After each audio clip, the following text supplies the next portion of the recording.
Alright guys, so we are back in the building and better than before. Today in hand we have a shoe that hasn't released since 2009. They first debuted in 1997. They are an OG colorway. And you guys know how people react to OG colorways. People usually really like them.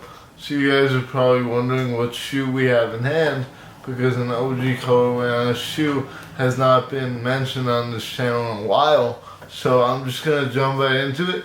Today in hand we got the Jordan 12 Cherries, which first released about 20-ish years ago, even more than that. And they were one of the original couple colorways that the 12s came out in. The Taxi Jordan 12s released recently. The Flu Game 12s are another really good one. And today we got the Cherry 12s. Also, a fun fact is that we've never reviewed a Jordan 12 here on this channel. So this will be the very first time. I hope you guys are excited as I am. So, these dropped about 2 weeks ago. And they were pretty easy to get. Whoever wanted a pair was most likely able to get them, which is always a great thing for sneakers nowadays, and it's becoming increasingly common. I know that there were a few Jordan 12s back in the day that went for a decent amount of money. I believe the Flu Games still to this day go for a lot, but nowadays a Jordan 12 is most certainly gonna brick, because Jordan 1s are bricking and Jordan 12s are a lot less popular than Jordan 1s, so it only makes sense. Let's jump into the box real quick. So, I don't know if this is the case for all Jordan 12s, but this box is absolutely massive. Like, I don't know if you guys can tell on camera, but the box is really huge. It's a very chunky box. As you can see behind me, I have a good amount of boxes, and this one is a lot bigger than all of those. Inside, just got some wrapping paper, nothing too special. Pretty sturdy box. Probably pretty hard to store in a cabinet or whatnot because of how big it is. But let's jump into the shoe itself. We got the classic Jordan 12 color walking, which kind of features a two-tone. So we got the red in the front, the white in the back, laced up in white laces. And these are GR's GR. So these are literally just a general release. There's no collaborative details on these. There's no extra laces. There's nothing special about them. They're just a standalone basic Jordan 12 that if you guys like Jordan 12s, you certainly need them. But if not, no one's going to want them. So, lateral side, we got the red and the white, laced up in the white laces. Got the Jumpman on the tongue, as is typical for Jordan 12s right there. On the back, we got 23 and a Jumpman pull tab.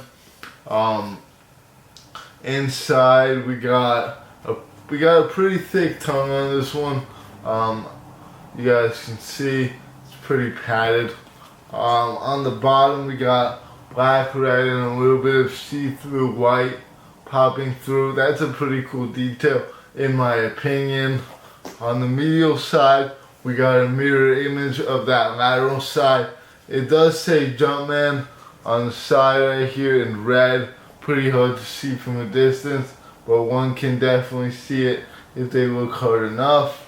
The white is a very white shade of white, if that makes any sense. It's not like a cream at all. It's just a pure white, which means that it will probably get pretty dirty. On the back it also says Jordan, inspired by the greatest player of all time. So that's a really cool detail as well. In the middle, it does say 2-3. So 23 in the middle right there, 2-3. I've actually never ever noticed that detail on 12s. I don't believe I've ever had a 12 in hand before, but that is really cool actually, that it says 2-3. I never realized that. I'm not going to make this video too long because this shoe is fairly boring. There's nothing really to talk about. Those other shoes in the back are a lot more interesting, so I want to move on to those pretty quickly. But material quality wise, the white leather is a pretty, I'd say it's pretty stiff. The red is very stiff leather, a little bit stiffer than the white. As far as sizing goes, I would just go true to size. They are a normal Jordan Retro, so they should fit pretty much. They are a normal Retro, so they should fit pretty much true to size. As far as quality control goes, they are a general release, but I don't really see anything too crazy on the shoe. If you're buying a 12, you're not buying it for the comfort, you're not buying it for the quality, you're buying it because maybe you grew up around Jordan 12s or you really like Jordan 12s. I've never actually heard anyone say that they like Jordan 12s. So let me know in the comments down below if that is you and if that is the case for you. But overall, not the craziest shoe in the world, but it's not like I'm mad about it because I'm not expecting anything from this shoe. Like, when I see like a collab SB Dunk and I'm disappointed by it, it's different because I expected a lot out of it. But these are just a regular Jordan 12. My trainer bunched these in with the rest of the pairs that I reviewed, and you only appreciate these if you're an OG head, and unfortunately I was not alive at the time of these releasing, so I would not understand like that. But yeah, with that being said, I'm going to end it off here. Thanks so much for watching. Short video today, but I hope you enjoyed it. I would try and prolong it a little longer, but I really don't have much to say about this shoe. I believe I'm going to release this video on the later end, so if you haven't seen the other videos that I made in the last couple weeks, check them out because there are some bangers in those videos. You gotta sift through them to find the good ones. But yeah, thanks for watching. Take care. I'll see you all later. Peace.